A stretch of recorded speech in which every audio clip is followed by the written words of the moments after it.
The Assembly will now hear a statement by His Excellency Mahathir bin Mohamad, Prime Minister of Malaysia. I have great pleasure in welcoming the Prime Minister of Malaysia, His Excellency Mahathir bin Mohamad.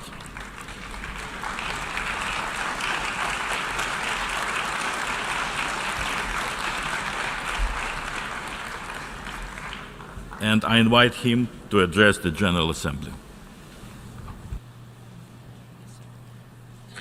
Madam President, I would like to join others in congratulating you on your election as the President of the 73rd session of the United Nations General Assembly.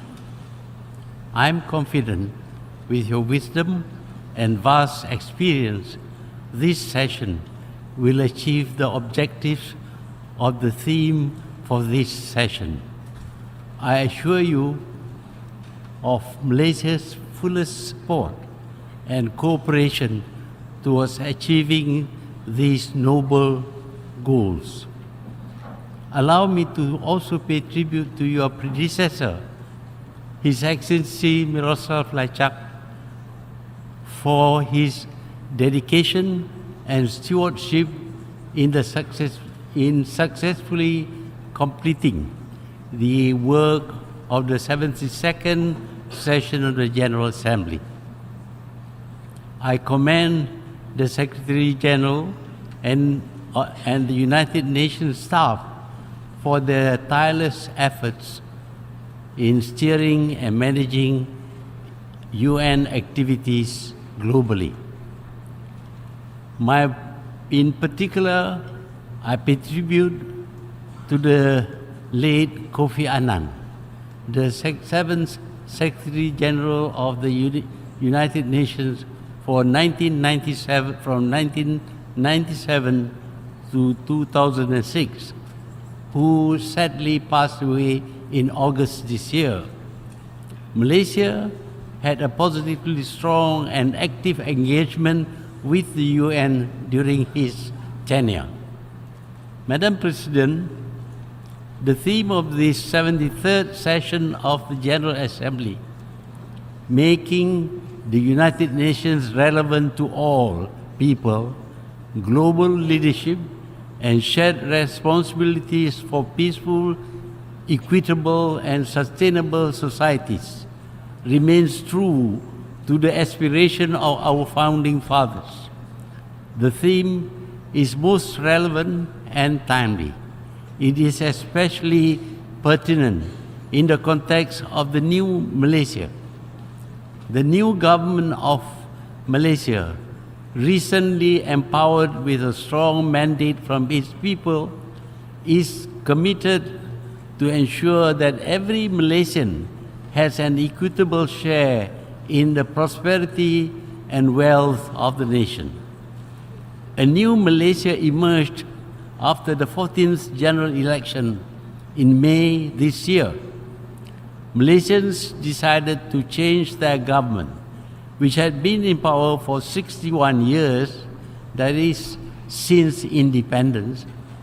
We did this because the immediate past government indulged in the politics of hatred, of racial and religious bigotry, as well as widespread corruption.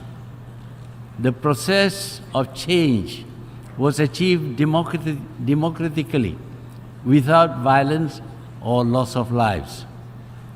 Malaysians want a new Malaysia that upholds the principles of fairness, good governance, integrity, and the rule of law. They want a Malaysia that is a friend to all and enemy of none. A Malaysia that remains neutral and non-aligned. A Malaysia that detests and abhors wars and violence. They also want a Malaysia that will speak its mind on what is right and wrong without fear or favor. A new Malaysia that believes in cooperation based on mutual respect, for mutual gains. The new Malaysia that offers a partnership based on our philosophy of prosper thy neighbor. We believe in the goodness of cooperation, that a prosperous and stable neighbor would contribute to our own prosperity and stability. The new Malaysia will firmly espouse the principles promoted by the UN in our international engagements. These include the principles of truth, human rights, the rule of law, justice, fairness, responsibility and accountability, as well as sustainability. It is within this context that the new government of Malaysia has pledged to ratify all remaining core UN instruments related to the protection of human rights. It will not be easy for us because Malaysia is a multi-ethnic, multi-religious, multicultural and multilingual country. We will accord space and time for all to deliberate and to decide freely based on democracy. Madam President, when I last spoke here in 2003, I lamented how the world had lost its way. I bemoaned the fact that small countries continued to be at the mercy of the powerful. I argued the need for the developing world to push for reform, to enhance capacity building and diversify the economy. We need to maintain control of our own destinies. But today, 15 years later, the world has not changed very much. If at all, the world is far worse than 15 years ago. Today, the world is in a state of turmoil, economically, socially, and politically. There is a trade war going on between the two most powerful nations, and the rest of the world is feeling the pain. Socially, new values undermine the stability of nations and their people. Freedom has led to the negation of the concept of marriage and families, of moral codes, of respect for each other. But the worst turmoil is in the political arena. We are seeing acts of terror everywhere. People are tying bombs to their bodies and blowing them up in crowded places. Trucks are driven into holiday crowds. Wars are fought and people beheaded with short knives. Acts of brutality and are broadcast to the world live. Masses of people risk their lives to migrate only to be denied asylum, sleeping in the open and freezing to death. Thousands starve and tens of thousands die in epidemics of cholera. No country is safe. Security checks inconvenience travelers. No liquids on plane. The slightest suspicion leads to detention and unpleasant questioning. To fight the terrorists, all kinds of security measures, all kinds of gadgets and equipment are employed. Big Brother is watching, but the acts of terror remains. Malaysia fought the bandits and the terrorists at independence and defeated them. We did use the military, but alongside and more importantly, we campaigned to win the hearts and minds of these people. This present war against the terrorists will not end until the root causes are found and removed and the hearts and minds are won. What are the root causes? In 1948, Palestinian land was seized to form the State of Israel. The Palestinians were massacred and forced to leave their land. Their homes and farms were seized. They tried to fight a conventional war with help from sympathetic neighbors. The friends of Israel ensured this attempt failed. More Palestinian land was seized, and Israeli settlements were built on more and more Palestinian land, and the Palestinians themselves are denied access to these settlements built on their land. The Palestinians initially tried to fight with catapults and stones. They were shot with live bullets and arrested. Thousands are incarcerated. Frustrated and angry, unable to fight a conventional war, the Palestinians resort to what we call terrorism. The world does not care even when Israel breaks international laws, seizing ships carrying medicine, food, and building materials in international waters. The Palestinians fired ineffective rockets which hurt no one. Massive retaliations were mounted by Israel, rocketing and bombing hospitals, schools, and other buildings, killing innocent civilians, including school children and hospital patients, and more. The world rewarded Israel deliberately provoking Palestine by recognizing Jerusalem as the capital of Israel. It is the anger and frustration of the Palestinians and their sympathizers that caused them to resort to what we call terrorism. But it is important to acknowledge that any act which terrifies people also constitute terrorism, and states dropping bombs on or launching rockets which maim and kill innocent people also terrify people. These are also acts of terrorism. Malaysia hates terrorism. We will fight them, but we believe that the only way to fight terrorism is to remove the cause. Let the Palestinians return to reclaim their land. Let there be a state of Palestine. Let there be justice and the rule of law.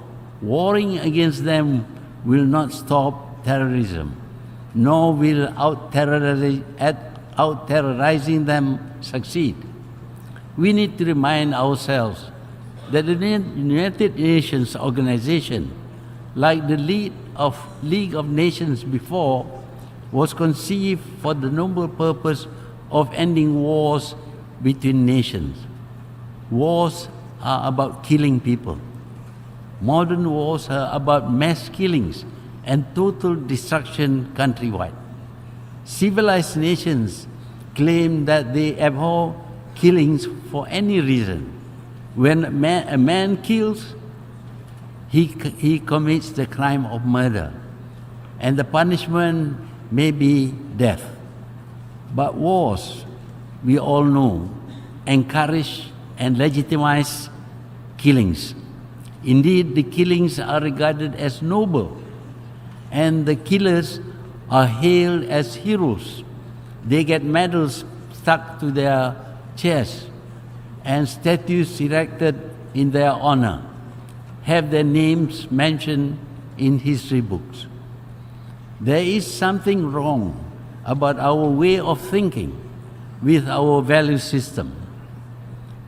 Kill one man, it is murder. Kill a million and you become a hero. And so we still believe that conflicts between nations can be resolved with war. And because we still do, we must prepare for war. The old adage says, to have peace, prepare for war. And we are forever preparing for war, inventing more and more destructive weapons. We now have nuclear bombs capable of destroying whole cities. But now we know that the radiation emanating from the explosion will affect even the country which uses the bomb. A nuclear war would destroy the world.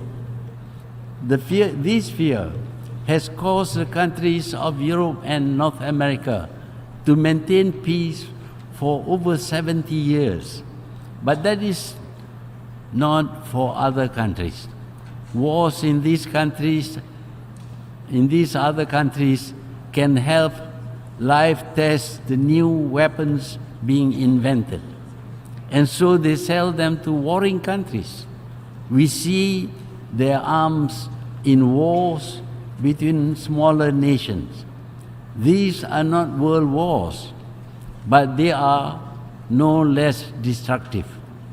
Hundreds of thousands of people have been killed, whole countries devastated, and nations bankrupted because of these fantastic new weapons. But these wars give handsome dividends to the arms manufacturers and the traders. The arms business is now the biggest business in the world. They profit shamelessly from the death and destruction they cause. Indeed, so-called peace-loving nations often promote this shameful business. Today's weapons cost millions.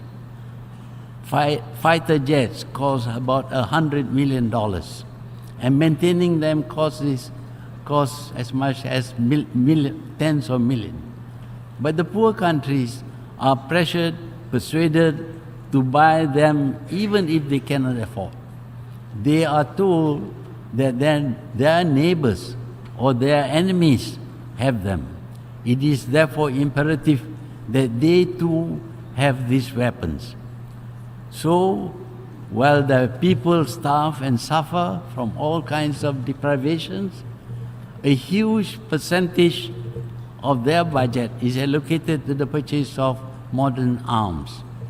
That their buyers may never have to use them bothers the purveyors not at all.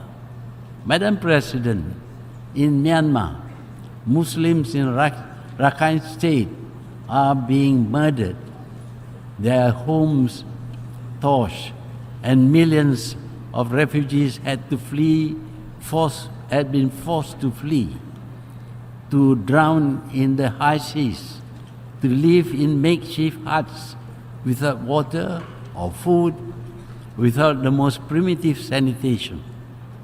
Yet, the authorities of Myanmar, including a Nobel Peace Laureate, deny that this is happening. I believe in non-interference in the internal affairs of nations. But does the world watch massacres being carried out and do nothing? Nations are independent. But does this mean that they have a right to massacre their own people because they are independent? Madam President, on the other hand, in terms of trade, the nations are no longer independent. Free trade means no protection by small countries of their infant industries. They must abandon tariff restrictions and open their countries to invasion by the products of the rich and the powerful. Yet the simple products of the poor are subjected to clever barriers so that they cannot penetrate the markets of the rich. Malaysian palm oil is labeled as dangerous to health, and the estates of these palm oil trees are destroying the habitat of animals. Food products of the rich declare that they are palm oil free. Now palm diesel are also condemned because they are decimating virgin jungles. These caring people forget that their boycott is depriving hundreds of thousands of people from jobs and a decent life. We in Malaysia, we care for the environment. Some 48% of our country remains virgin jungle. Can our detractors claim the same for their own countries? Madam President, Malaysia is committed to sustainable development. We have taken steps, for example, in improving production methods to ensure that our palm oil production is sustainable. By December 2019, the Malaysian Sustainable Palm Oil Standard will become mandatory.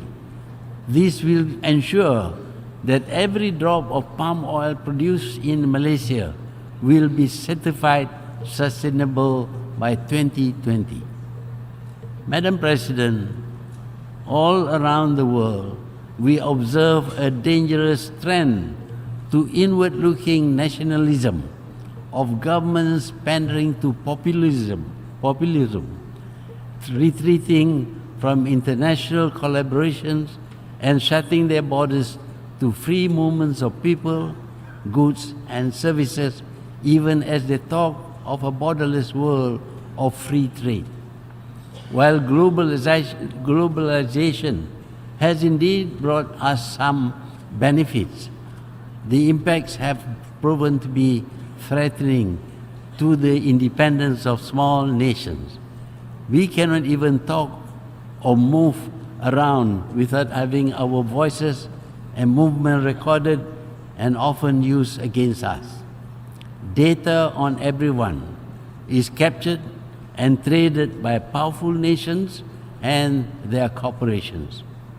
Malaysia lauds the UN in its endeavors to end poverty, protect our planet, and try to ensure everyone enjoys peace and prosperity. But I would like to refer to the need for reform in this organization. 5 countries, on the basis of their victories in wars fought 70 years ago, cannot claim to have a right to hold the world to ransom forever. They cannot take the moral high ground, preaching democracy and regime change in the countries of the world when they deny democracy in this organization. I had suggested that the veto should not be by just one permanent member, but by at least 2 powers backed by 3 non-permanent members of the Security Council. The General Assembly should then back the decision with a simple majority. I will not say any more. I must admit that the world without the UN would be disastrous. We need the UN. We need to sustain it with sufficient funds. No one should threaten it with financial deprivation. Madam President, after 15 years and at 93, I returned to this podium with the heavy task of bringing the voice and hopes of the new Malaysia to the world stage. The people of Malaysia, proud of their recent democratic achievements, have high hopes that around the world we will see peace, progress, and prosperity.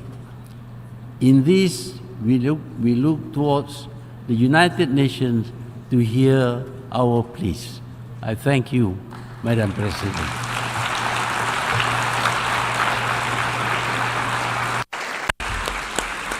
On behalf of the General Assembly, I wish to thank the Prime Minister of Malaysia for his statement, and I request protocol to escort His Excellency.